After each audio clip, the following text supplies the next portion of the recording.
mundo tem uma estrutura contratual. Isso faz parte, realmente. O advogado tem, o corretor deve ter. Um juiz, numa sentença, ele tem uma estrutura da sua sentença.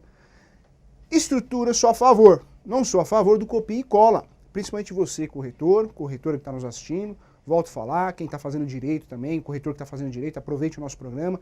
Os temas também vêm caindo muito no exame de ordem, para te ajudar, tá? Então, questões práticas, mas também teóricas. Copia e cola tem que tomar cuidado.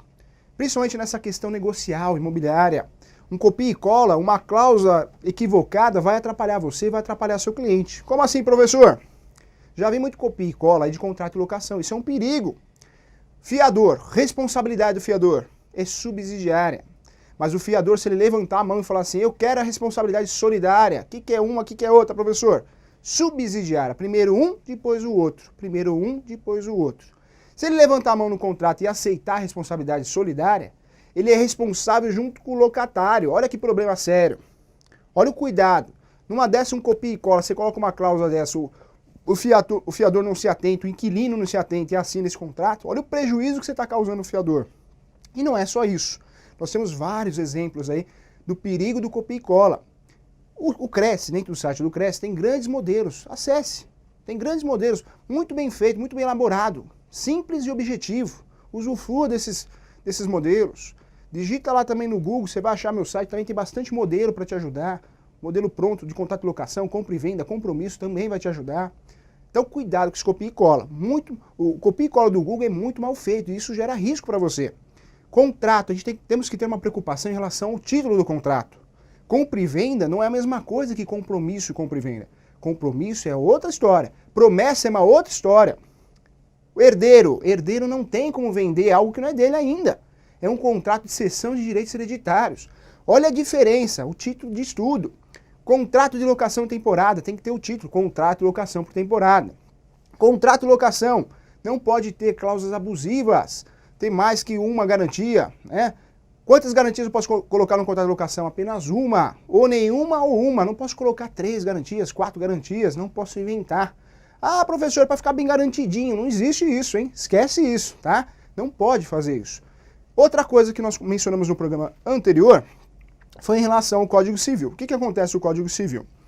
O Código Civil, ele traz vários exemplos de contratos. Ele tipifica vários contratos.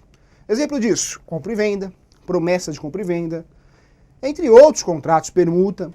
Então tudo que está no Código Civil, que tem tipificado no Código Civil, eu tenho que obrigatoriamente, se eu estou fazendo aquele contrato, olhar no Código Civil. Eu tenho que dar uma olhadinha nesse Código Civil para ver o contrato e fazer com base no Código Civil. Isso é tipificado. Mas existem os contratos atípicos. São aqueles contratos que não estão no Código Civil. Porém, a criação, a elaboração dele fica para nós, o advogado, o corretor, o chamado pacta sunt servanda, né? Um acordo entre as partes. No programa anterior também, nós conversamos a respeito que o contrato ele cria lei entre as partes, entre um ou mais sujeitos. Quando eu falo de contrato, é importante falar que o contrato, sim, são normas entre as partes, cria lei entre as partes, pacta sunt servanda, lá um termo muito utilizado no direito. Mas o contrato, as cláusulas contratuais não podem ser abusivas, hein? Não podem ser abusivas. Como assim, professor? Volto a falar um bom exemplo. Contrato de locação com mais de 3 garantias. É nulo de pleno direito. Contrato, eu tenho um limite contratual. Multa, também, uma multa rescisória, eu não posso inventar se uma multa abusiva. Quando eu falo de contrato, eu tenho que olhar a Constituição Federal, eu tenho que olhar a relação de consumo com a defesa do consumidor, além do inquilinato, depende do contrato que eu vou fazer. Mas esse contrato tem que respeitar o quê? A legislação vigente. Então, muito cuidado na hora de elaborar um contrato. Não dá para inventar muita coisa. Falei também que o contrato, o objeto do contrato, tem que ser lícito. Não dá para inventar, vou vender um terreno no céu. Não é lícito. Não é possível e não é determinado. Então, o contrato tem que ser lícito, possível e determinado. Falei também sobre a capacidade do sujeito. Quando a gente fala em elaboração de contrato, nós temos que pensar na capacidade do sujeito. O que é a capacidade do sujeito? O sujeito tem que ter 18 anos. O Código Civil, a legislação brasileira, reconhece a plena capacidade quando o sujeito tem mais que 18 anos. Né? Fez 18 anos, pronto, já é um sujeito capaz, ele responde pelos seus atos. Se não é capaz, não tem 18 anos, não pode assinar contrato nenhum? Depende. E aí nós vamos falar da incapacidade. Como assim, professor? Dos 16 aos 18, o sujeito é absolutamente capaz ou relativamente capaz? A gente conversou no programa anterior. Relativamente incapaz. Então, 16 aos 18, ele é relativamente capaz. Para o contrato, o que muda? Ele tem que ser assistido por alguém, papai, mamãe ou representante legal. Dos 16 aos 18.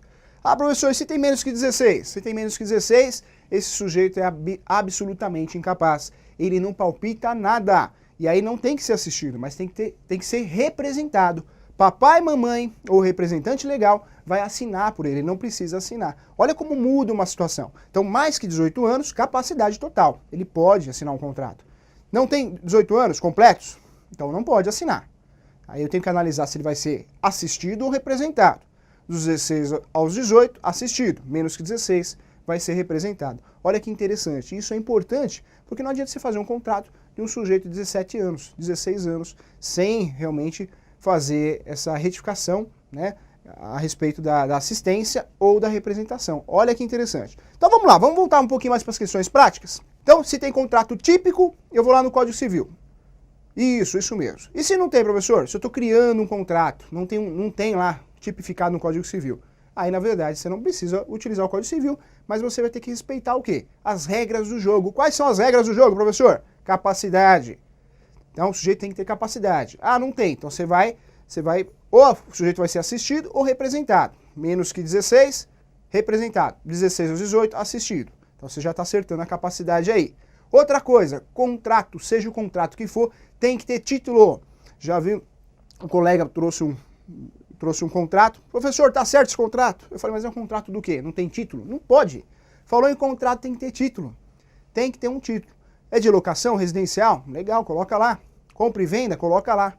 Ah, professor, mas precisa colocar título? Contrato não é tudo igual, principalmente de compra e venda? Não, não é igual. Eu vou te explicar. O sujeito chega na noiva e fala assim, ó, vou casar com você. Vou casar com você. Fala baixinho no ouvido dela, vou casar com você. É promessa ou compromisso isso aí? Só ele e ela, escondido, bem baixinho. É uma promessa. E bem das mal feitas, né?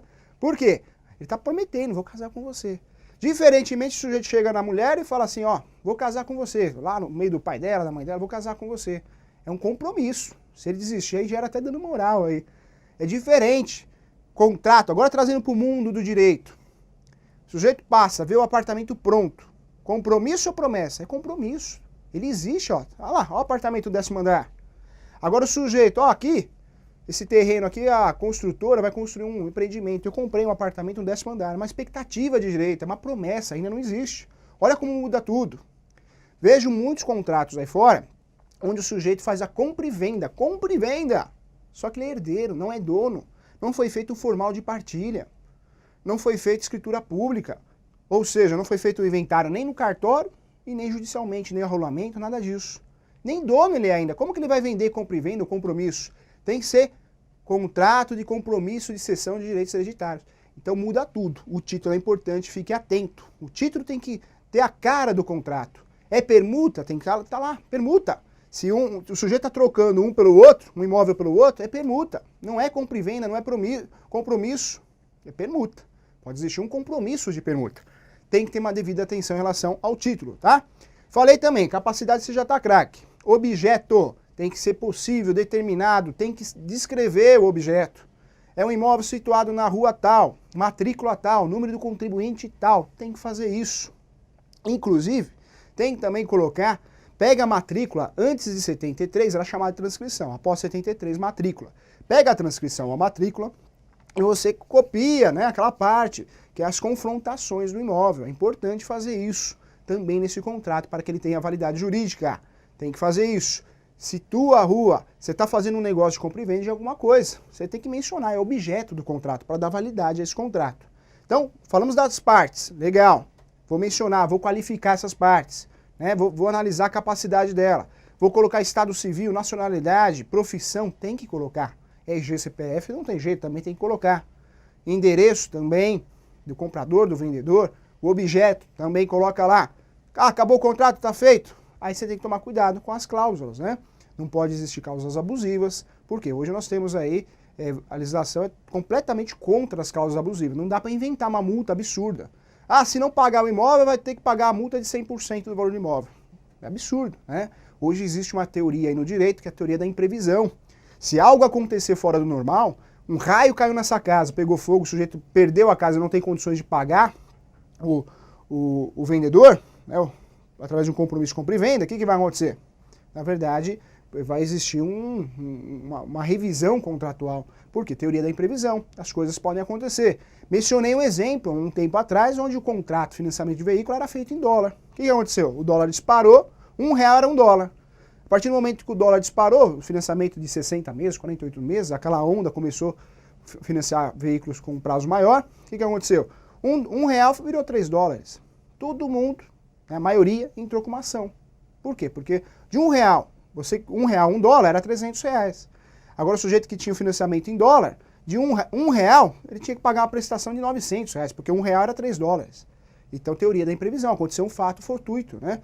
Caso fortuito, força maior. Então, cuidado com esse contrato. Tem que ter bom senso no contrato, ok? Vamos lá. Tem bastante pergunta, né? Então, vamos trabalhar em cima das perguntas também. Vamos responder a primeira pergunta aqui. Marcos, de Barueri. Um abraço, Marcos. Posso incluir um fiador sem ele deixar um imóvel como garantia? Somente pelo fato da pessoa ter uma boa renda? Boa pergunta, Marcos. Vamos utilizar no programa aqui para ajudar os colegas também. A sua dúvida é a dúvida do pessoal que está nos assistindo. Marcos, vamos voltar então nesse contrato de locação. Inclusive, se você perdeu, dá uma olhadinha, você vai achar no YouTube, ou no Google, ou no próprio site do nosso Cresce. Você vai achar o programa Locação. Falei rapidamente locação, mas vai te dar uma bagagem muito boa, tá bom? Junto com a sua experiência aí. Mas deixa eu te falar uma coisa e vamos usufruir disso. Garantia. Todo contrato de locação precisa ter garantia? Não é verdade. Na verdade, o contrato de locação pode ser sem garantia ou com garantia. Se tiver garantia, tem que escolher uma das três, que hoje, né, existem outras aí que o mercado está criando aí. Mas vamos falar do básico, porque as outras são subdivisões. Primeiro, fiador é uma garantia. E cuidado com essa garantia fiador. Porque quando você fala, sou fiador, né, ou esse contrato ele vai ser garantido por uma fiança. O fiador, ele é responsável, ele levanta a mão e fala, ó, se ele não pagar, eu pago. Se ele não pagar, eu pago. Então não adianta apresentar bens no meio do contrato, né? Ah, vamos juntar uma matrícula do imóvel, vamos mencionar o imóvel. Porque aí fica com cara de calção. Quando a gente fala em garantia no contrato de locação, são três. Calção é uma coisa, fiador é outra coisa, e o seguro fiança, que existem outras subdivisões aí, né? Agora tem bastante coisa aí, bastante novidade. Mas dentro dessas garantias, que eu só posso colocar uma, ou eu não coloco nenhuma, eu coloco uma, não posso colocar um contrato de locação com 3 garantias, e aí tem um proprietário que fala assim, ah, mas eu quero corretor, eu quero advogado, eu quero que o meu contrato de locação fique bem garantidinho, né? Não existe esse garantidinho não, a lei é bem clara. Lei do inquilinato para o inquilino, porque ele é mais fraco nessa relação, ele é hipossuficiente. Então a lei do inquilinato vai fazer o quê? Dar uma força para que a briga fique de igual, inquilino e proprietário. Então a lei do inquilinato é que nem a legislação trabalhista, foi criada para o trabalhador, lei do inquilinato para o inquilino. Nessa questão de fiador, importante você saber, os colegas que nos assistem, que o fiador não é o bem dele que está garantindo o contrato, é os bens. Ah, mas eu só mencionei uma casa no contrato. Mas não faz mal. Na verdade, na execução, na cobrança, pode ser outros imóveis. Porque quando você fala de fiador, ele está assumindo a responsabilidade pessoal, não é um imóvel. Já vi defesas aí onde o sujeito alega, numa contestação, alega, não, esse fiador ele perdeu a casa, acabou, a garantia no contrato acabou. Não adianta você cobrar o fiador porque era vinculado à casa, não é vinculado. O fiador, quando é fiador, por isso a responsabilidade de ser fiador hoje, por isso muita gente não quer mais ser fiador de ninguém, porque o fiador ele assume uma responsabilidade dele, ele levanta a mão e fala, ó, se ele não pagar eu pago, com os bens dele.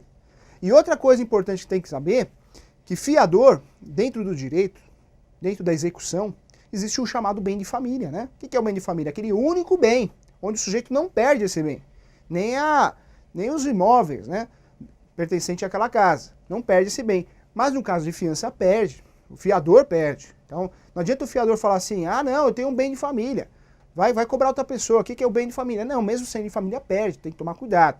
Então, o fiador é uma coisa, responsabilidade pessoal, responsabilidade subsidiária. Salvo se ele assinar no contrato que ele assume a responsabilidade solidária. Ele assume a responsabilidade junto com o inquilino. Um perigo isso. Mas tem a outra garantia que é a caução. A caução na locação, aí sim, não é pessoal. Aí o sujeito dá como garantia um bem, móvel ou imóvel, porque pode ser móvel também, hein? Pode ser um carro, pode ser um avião, pode ser também. Ou dinheiro, né? Muito utilizado também os 3 meses de depósito adiantado. Mas pode ser uma caução, a garantia é uma casa. Aí é diferente, aí é vinculado à casa. Olha que diferente, ó. Fiador não é vinculado ao imóvel, não. Quando pode até apresentar, tem muito contrato de locação, a gente sabe disso, que além de ser o fiador, a garantia do contrato, a fiança, apresenta no próprio contrato, no corpo do contrato, uma casa, 2 casas, 2 imóveis, né, um apartamento. Né? Mas é bom saber que não é vinculado àquele imóvel que está no contrato, é vinculado à pessoa do fiador. Olha que responsabilidade tem o fiador, hein? E temos o terceiro, né, a terceira garantia, que é a garantia, o seguro fiança. Esse daí é muito utilizado, porque o sujeito paga uma base aí de 1,5 aluguel por ano, e aí é uma empresa, né, Porto Seguro, Itaú, agora tem várias empresas aí que estão fazendo esse tipo de seguro. E é interessante, só que para o inquilino realmente é um pouquinho mais caro, né? Então tem que tomar um certo cuidado. Mas toma cuidado com esse fiador, e é importante você, corretor, você imobiliária, conversar com esse fiador, hein? Ter acesso, entrar em contato com ele para ele saber a responsabilidade dele, né? Tá? Então tem que analisar. E também falou em fiador, tem que levantar uma certidão atualizada, né? Não vai o sujeito apresentar uma certidão e depois nem proprietário é do imóvel. Falou em negócio imobiliário, tem que ter certidão. Certidão gera publicidade. Não pode fazer negócio imobiliário, seja locação, seja contrato de compra e venda, sem tirar uma certidão de matrícula ou de transcrição. Não dá, não existe isso, hein? Cuidado, tá? Vamos lá, tem bastante pergunta boa hoje, hein? Marcos, um abraço então. Espero que tenha respondido sua pergunta. Qualquer coisa estamos à disposição aqui. Vamos lá. Afonso Raimundo de Paula. Itaquaquecetuba, hein? Ó, trava a língua aqui. Um abraço para você, Afonso. Um contrato de gaveta com um imóvel financiado deve ser de compra e venda ou cessão de direitos? Boa pergunta, Afonso. Então, um imóvel financiado. Em primeiro lugar, nós vamos ter que analisar que tipo de financiamento que é, né? Se é tipo, primeiro a instituição bancária, a Caixa, Itaú, Banco do Brasil, outros bancos. Então tem que analisar, porque cada instituição bancária, instituição financeira, tem um regime contratual ali que a maioria desses bancos não permitem, no caso do financiamento do imóvel, a venda, né? Não permitem a venda. Então é complicado nesse contrato de gaveta, porque existe uma cláusula dentro desse contrato de financiamento que não permite a venda enquanto estiver financiado. Bom, e também tem que ser analisado também o tipo de financiamento. Qual financiamento foi feito? Né? Uma alienação? Porque se for alienação, o regime jurídico é uma coisa, será analisado de um jeito. Se não for alienação, um financiamento com base no imóvel, de outro jeito. Contrato de gaveta. A gente sabe que na teoria não deveria existir, mas o contrato de gaveta no Brasil é muito utilizado, não tem jeito. É que nem o cheque predatado. A gente fala de cheque predatado, a lei do cheque é bem clara. Cheque é uma ordem de pagamento à vista. A ordem de pagamento à vista. Mas o que o mercado fez? Criou o cheque predatado. Igual o contrato de gaveta. Porque o sujeito muitas vezes não tem dinheiro para levar registro naquele momento. Então faz um contrato de gaveta. O sujeito muitas vezes está financiado, não pode vender, tem alguma cláusula, ele faz um contrato de gaveta. Esse contrato de gaveta, na justiça ele é reconhecido. Né? Se tiver o quê? Os requisitos que a gente conversou aqui. Tá certo? Tem uma cláusula de nulidade, tem uma cláusula que proíbe a venda sendo que ele está financiado. Isso atrapalha, isso vai ter que ser verificado na justiça, depende da região que cair, o fórum que cair, né? Aqui em São Paulo, ABC, a justiça vem reconhecendo sim o contrato de gaveta. Outra questão importante falar do contrato de gaveta. O contrato de gaveta não gera publicidade, por isso a importância de fazer o registro no cartório de imóveis, o correto para o corretor, para o advogado, para as partes, né, o comprador e vendedor, é sempre fazer o registro imobiliário no cartório de imóveis. Por quê? Isso gera direito real, protege, finaliza o negócio, está bem feito. Um contrato de gaveta, o grande risco é o sujeito, o vendedor, te vender, você vai guardar na gaveta, como o próprio nome diz, contrato de gaveta, vai ficar lá na gaveta guardado, mas não gera publicidade. Vamos dizer que o credor desse vendedor, porque esse vendedor te vendeu, contrato de gaveta, mas ele deve para um monte de gente, para banco, para pensão alimentícia, trabalhista, porque tinha uma empresa e quebrou. O que acontece? Não gerou publicidade, vai todo mundo cobrar ele. No cartório vai constar quem, proprietário? Esse sujeito que te vendeu, porque no cartório ele continua sendo proprietário, né? Esse é o risco. Continua sendo proprietário, e aí o que acontece? Vai perder o bem judicialmente. Aí cabe a esse sujeito que comprou, o comprador com contrato de gaveta, ingressar com uma ação de embargos de terceiro, né? Opa, não, esse imóvel que está sendo executado aí é meu. Só que aí, dependendo o fundamento, pode ser muito arriscado, fundamenta onde cair, a região que cair, então precisa tomar muito cuidado. Contrato de gaveta não sou a favor, né? Sabemos que o mercado muitas vezes não tem jeito, por algum motivo quer fazer o contrato de gaveta, tem que fazer o contrato de gaveta, mas para o corretor acho um risco muito grande. Por quê? Corretor é atividade, não é meio, é fim, ele ganha com o resultado, e se der algo errado nesse resultado, pode aí depois o seu nome vir à tona aí no processo judicial, e aí correr o risco de você ter que devolver a comissão. Toma muito cuidado com esse negócio de contrato de gaveta. Nós sabemos que na prática é muito utilizado, mas toma cuidado. Evitar de fazer o máximo. Se o fizer por algum motivo, porque algum motivo tem, coloca lá as informações pertinentes. Esse imóvel está financiado na Caixa Econômica Federal. Esse imóvel foi feito o contrato porque está com o inventário em andamento, número do inventário número tal, vara tal, fórum tal. Tem que mencionar isso. Contrato de gaveta só existe porque ou o sujeito não tem dinheiro para fazer o registro, ou alguma coisa impede o registro, né? Então, se impede o registro, tem que fazer uma declaração também, faça isso, faça uma declaração, principalmente para o comprador, de ciência. Como assim, professor? Coloca lá que ele está ciente que está comprando um imóvel que está em inventário, está ciente que está comprando um imóvel que é objeto de uso capião, ou se não de um divórcio litigioso. Por quê? Senão o sujeito, o comprador, pode alegar amanhã ou depois, falar assim, não, eu não sabia, eu comprei com o corretor, acreditei, confiei no corretor, mas esse imóvel estava irregular, tá? Então coloca, faz uma declaração ou uma cláusula contratual no próprio contrato. É importante fazer isso. Tem que analisar com muito carinho nessa situação sua, Afonso. Por quê?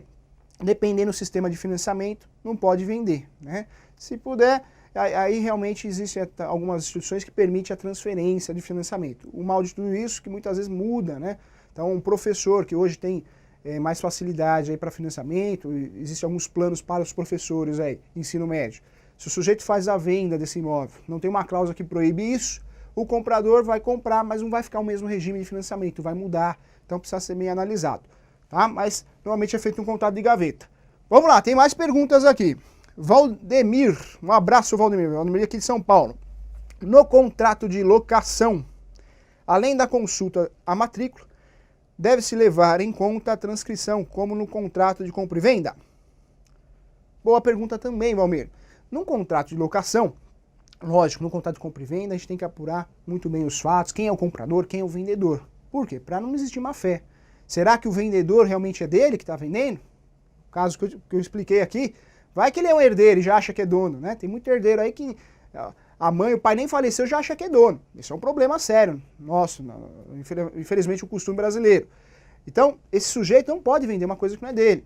Só pode vender se for dele, for doado, compra. E outro, se ocorreu a compra, o herdeiro comprou, ele adiantou a legítima que a gente fala. Então precisa da anuência dos irmãos. Não pode comprar do pai um objeto, um imóvel, sem anuência dos irmãos. Então tem que ser analisado com muito cuidado, porque senão depois vai anular essa compra e venda e você vai ter problema. Na locação também tem que ter uma certa atenção, por quê? Tem muito locador aí que faz a locação de um bem que não é dele. Então você tem que levantar também uma certidão. Mesmo porque hoje a certidão de matrícula está rápido, sai na hora, né? Se você tem o número da matrícula, sai na hora no cartório de imóveis. Tem que analisar para ver que esse locador realmente o imóvel é dele. Porque já pensou, esse imóvel nem dele é, aí aparece uma reintegração de posse, pode o quê? Respingar em você. E a gente sabe que pode respingar porque o corretor, o advogado, tem conhecimento, né? Foi contratado para isso. Então toma cuidado. Tem que tirar uma certidão sim. Antes de 73, transcrição, após 73, matrícula. Tem que tirar uma certidão sim. Mesmo porque, volto a falar, na locação tem que fazer um dossiê. Você quer entregar essas certidões que você tirou do locador locatário para as partes, você pode até entrega a cópia, guarda a original com você. Por quê? Porque se amanhã depois o inquilino não paga, né, você não tem uma bola de cristal para saber se ele sempre vai ser honesto, você pelo menos provou que naquele momento que firmaram um contrato de locação ele era honesto. Não estava com o nome no SPC, Serasa, não tinha ações cíveis, né, de cobrança, aí a certidão de distribuição cível. Tem muita certidão que está fácil, agora consegue levantar pela internet. Outra dica que eu te dou, no site do TJ, www.tjsp.jus.br. Digita o nome do sujeito, vê se aparece alguma ação.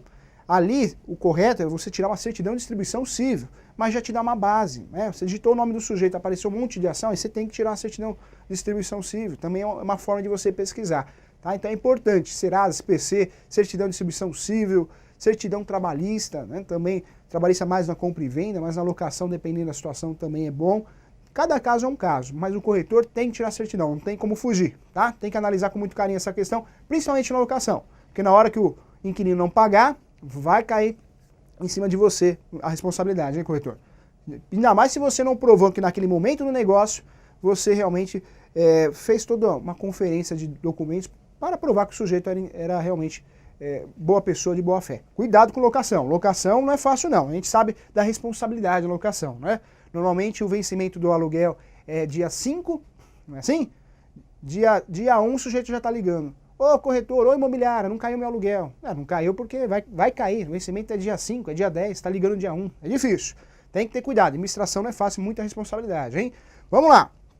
Tem mais perguntas aqui. Então, Edinanda Boituva, um abraço, Edinanda, para você continuar acompanhando o nosso programa aqui, tá bom? Gostaria de saber se o corretor e a imobiliária devem assinar o contrato de compra e venda.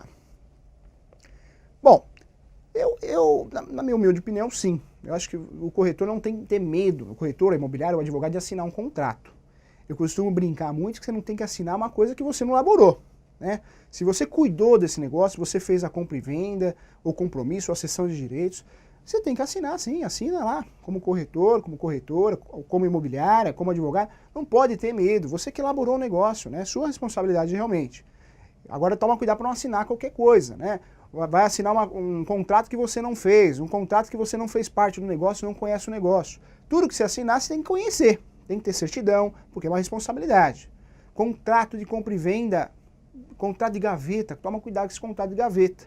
Por quê? Contrato de gaveta tem que ser uma situação que, um compromisso de compra e venda, que ainda obriga as partes ao final do processo a levarem a registro, tem que ser uma coisa muito bem feita e demonstrar boa fé. Falou em contrato, o nosso tema é como elaborar um contrato, tem que pensar em boa fé. Hoje a justiça olha e fala, opa, isso aqui é boa fé. Não, isso aqui é má fé. Tem que analisar e tem que fazer as coisas com boa fé. Então, é importante assinar? Entendo que sim, não tem que ter medo não, foi feito com carinho o negócio, foi muito bem feito. Você tirou as certidões do comprador, tirou as certidões do vendedor, verificou a situação, não, agiu de boa fé, tem que assinar sim. Eu não sou contra não, tem que assinar. Você está assumindo a responsabilidade. E se também não assinar, também vai assumir a responsabilidade, né? Porque você intermediou o negócio. Então, sou a favor de assinar sim, tá? Boa pergunta aqui. Tem mais pergunta, hein? Felipe. Um abraço, Felipe. Araraquara, olha que bacana, ó. São Paulo inteiro está nos assistindo, hein? E fico muito contente porque o Brasil está nos assistindo, hein? Recebi alguns e-mails aí de outros estados, olha que bacana, hein? Nosso programa feito com muito carinho, pela direção do programa também faz com muito carinho. Para você, não vai perder, tá bom? Então vamos lá. Ademilson. O que ele pergunta para nós, o nosso amigo aqui? Podemos cobrar a mais do que 6% num negócio de valor pequeno e aparecer no contrato? Na verdade, essa questão de honorários, né, a comissão do corretor, que é os seus honorários, é o seu salário, você tem que sempre respeitar a tabela do Cresce. Então, não pode cobrar menos que está lá na tabela. Entra no site do Cresce, você vai ver a tabelinha, lá está fácil acesso. Então, tem um mínimo que você pode cobrar. Menos que isso é captação de clientela. Aí você pode ter até uma representação junto ao Cresce, porque o Cresce te fiscaliza. O Cresce que é o quê? A credibilidade dos corretores. Né? O Cresce ele fiscaliza, ele cuida dessa credibilidade, da profissão, cuida da profissão. Então, usufrua, né, desse programa, da Quarta Nobre, na sexta-feira do Cresce Esclarece, tem muita coisa para te qualificar, para te ajudar a ter sucesso na profissão. Porque o Cresce, se você agir de forma errada, ele vai te cobrar. Por quê? Porque ele tem que cuidar da classe, ele fiscaliza a classe para que o nome de corretor de imóveis tenha credibilidade no mercado. Nessa situação aqui, falou em honorários, olha sempre na tabela do Cresce, tem que cobrar o valor mínimo. Pode cobrar o valor, depende da situação. Quem vai analisar os honorários é você. Né? Você pode cobrar mais que a tabela? Pode. O importante é você não cobrar o mínimo, menos que o mínimo. Mas mais pode, depende de cada profissional aí. E se você cobrou, você pode até mencionar no contrato também, que nesse contrato de compra e venda, a comissão do corretor é 6%. Quem vai pagar isso? Quem paga o corretor? Quem o contrata, né? Então, o comprador que te contratou, é o comprador que vai pagar. Se foi o vendedor que te contratou para vender, é o vendedor que vai te pagar. Quem paga o corretor? Quem o contrata, tá bom? Quem o contrata. Vamos lá, tem mais perguntas? Tem bastante, hein? Ó, Maurício, um abraço, Maurício, Taboão da Serra, hein? Semana passada estive em Taboão da Serra, aí numa universidade, dando uma palestra. Deixa eu aproveitar para convidar aqui, ó. Nós vamos aqui na Paulista, aqui perto da sede do Cresce, ali na verdade na Proordem, Andreucci, né? Vamos dar uma palestra no sábado, o dia todo, sobre direito imobiliário, tá? É gratuito, vocês estão convidados. sábado agora, o dia todo, das 8h30 até umas 16 horas. Aí vai parar para o almoço e depois vamos voltar a falar direito imobiliário. Gratuito, fala que foi o professor Júlio César Sanches. Pro ordem, Andreucci, tá bom? Tô te convidando aqui, é importante você ter conhecimento. Conto com você. Bom, Maurício, tá bom da Serra, a legislação proíbe negociações com moedas estrangeiras no contrato? Boa, Maurício, gostei, ó. Falou em corretagem, locação, principalmente locação, hein? Tem que pagar em real, não dá para utilizar moeda estrangeira. Compra e venda também, a justiça vem reconhecendo isso, né? Tem que pagar em moeda nacional, não pode pagar com moeda estrangeira, tá bom? Cuidado com isso. Mas boa, Maurício, legal, para trazer para os colegas também. Ainda agora o Maurício, seu xará aqui, só que agora é o Maurício de Mogi das Cruzes. Abraço também, Mogi das Cruzes. Também estive, o mês retrasado, estive em Mogi das Cruzes, cidade gostosa, hein? No caso de um imóvel em construção que é vendido e não está averbado na matrícula, o contrato deve ter o título de compra e venda ou promessa de compra e venda? Ó, então vamos, boa pergunta também, Maurício. Compra e venda. O Código Civil fala isso, a legislação fala isso e a justiça, a jurisprudência fala isso. Comprou, pagou, levou. Quando você paga e leva, é o compra e venda, porque houve a tradição no negócio. Então a casa custa 50 mil, pelo amor de Deus, mas custa 400 mil. Pagou, levou, fez o ato lá no cartório, acabou. Isso é o compra e venda. Se não for pagou, levou, não é compra e venda, hein? Se existe um parcelamento, se existe um financiamento, se existe qualquer questão que não pagou, levou, não houve a tradição, é compromisso. É um compromisso que eu e você está fazendo. Ó, vou te pagar em 10 vezes. Vamos fazer um compromisso. No final desse compromisso, no final desse pagamento, nós vamos levar para registro lá no cartório de imóveis. Isso é compromisso. Compra e venda é só pagou, levou. Pagou, levou. Isso é o compra e venda, tá? O restante é compromisso. Olha que interessante, mas boa pergunta também. Para fechar com chave de ouro, ó, o Luiz Fernando, abraço Luiz Fernando, de Sorocaba. O proprietário precisa morar no imóvel para que seja bem de família? Olha que interessante. A legislação entende que o bem de família ele está vinculado, sim, à moradia. Mas um requisito importante do bem de família é o único bem, o único imóvel. Não dá para o sujeito alegar, eu tenho outra propriedade, mas é bem de família também, moro um pouco aqui, um pouco lá. Tem que ser o único imóvel. Existe uma grande discussão em relação a isso. Tem um jogador de futebol, que eu não vou falar o nome, porque o programa é ao vivo, que esse jogador de futebol teve um problema financeiro sério e muitas pensões alimentícias, né? O que aconteceu com esse jogador de futebol?